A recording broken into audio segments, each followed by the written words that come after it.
High, this is Dipshikha. Welcome to my YouTube channel. তো আজকের ব্লগটা আমি এখান থেকেই শুরু করছি। তো এখন আমি কোথায় আছি বলো তো? নিশ্চয়ই বুঝতে পারছো, আমি আমাদের বাড়ির ছাদে আছি। তো আজকে শনিবার, আজকে দুপুরবেলা চলে এসেছি। তো এসে টুকটাক কিছু কাজ ছিল, কিছু কাছাকাছি করার ছিল, সেসব করে স্নান করে খেয়ে দিয়ে আমার এই জায়গাটা খুব পছন্দের। এই যে ছাদে ভীষণ ভালো লাগে। আজকে রোদ নেই, মেঘলা মেঘলা ওয়েদার হয়ে আছে। এখন তো খুব বৃষ্টি হচ্ছে চারিদিকে, তো তাই জন্য এসেছি ছাদে। তাই আমি ভাবলাম আজকের ব্লগটা আমি এখান থেকে শুরু করি। সকাল থেকে ভীষণ ব্যস্ত থাকে, আমি শুরু করতে পারিনি। তো চলো দেখতে থাকো আজকে সারাদিন, এই বাকি দিনটা আমি কি করছি। তো চলো তোমাদেরকে আমাদের ছাদের চারিদিকটা দেখাই। এটা 3তলার ছাদ। তো আমাদের এই বাড়িতে অনেকগুলোই ছাদ আছে। এটা হচ্ছে 3তলার ছাদ, ওইদিকে 2তলার ছাদ আছে। আর ওইদিকে মানে এই বাড়িটা তো অনেক দিনের পুরনো, তো অনেকগুলোই ছাদ এখানে মোটামুটি পাওয়া যায়। তো চলো তোমাদেরকে দেখাই। দেখো, তোমাদেরকে বলতে বলতেই বৃষ্টিও শুরু হয়ে গেল।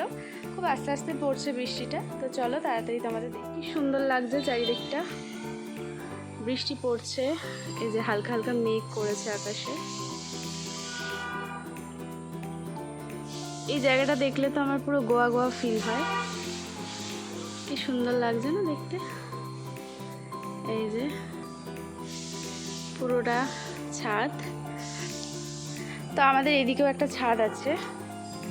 এই যে এদিক দিয়ে সিঁড়ি, মানে এই দিক দিয়ে নামার সিঁড়ি। এটা ছাদ। এদিকেও আমাদের একটা ছাদ আছে।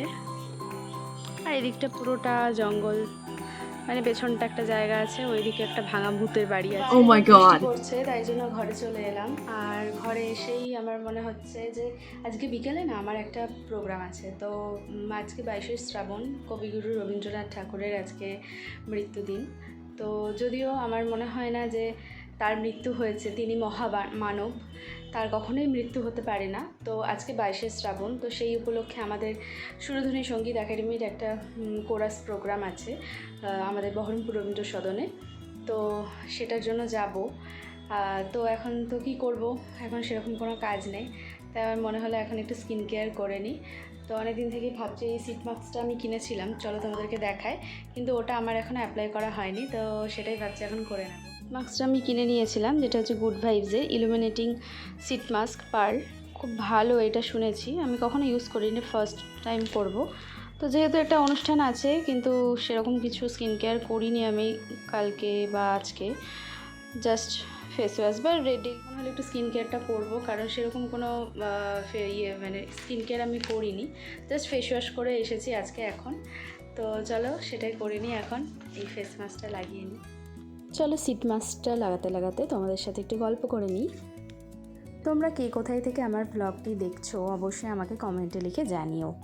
জানো তো, আমার এই শনিবার দুপুরবেলা বা রবিবার দুপুরবেলার ঘুমটা আমার কাছে খুব প্রিয়। মানে সারা সপ্তাহ এত ব্যস্ত থাকি যে দুপুরবেলা ঘুমোতে পারি না, যদিও স্বাভাবিক, কারণ সকালবেলায় বেরোই, বিকেলবেলা আসি বাড়িতে। তো তারপরেও আমার টিউশন পড়ানো থাকে। তো কিন্তু শনিবার দুপুরবেলা চেষ্টা করি একটু হলেও আমি ঘুমোবো, মানে অন্তত 1 ঘন্টা হলেও। তো আর আমার এই সিট মাস্ক বা কোনো মাস্ক লাগিয়ে আমার ঘুমোতে খুব ভালো লাগে। আমি জানি না কেন, ঘুমটাও খুব ভালো হয়। তো দুপুরবেলা ঘুমিয়ে পড়েছিলাম, আর তারপর ঘুম থেকে উঠেই আমি তাড়াতাড়ি করে রেডি হয়ে নিয়ে এই বাড়িতে চলে এসেছিলাম, মানে আমার বাপের বাড়িতে। কারণ এই বাড়িতে এসে আমি রেডি হয়ে তবে আমি আর মা চলে গিয়েছিলাম রবীন্দ্র সদন। এটাই হচ্ছে আমাদের বহরমপুরের রবীন্দ্র সদন। এখানে দেখতে পাচ্ছ মা যাচ্ছে, আমি আর মা এখানে ঢুকে পড়েছিলাম ঠিক টাইমে, মোটামুটি 7:30 নাগাদ। অ্যাকচুয়ালি তখন বহরমপুরে খুব বৃষ্টিও হচ্ছিল, আমরা জাস্ট বাড়ি থেকে বেরোচ্ছি তার আগে। তো যখন ঢুকলাম তখন বৃষ্টিটা হচ্ছিল না। আমরা পৌঁছে গেছি।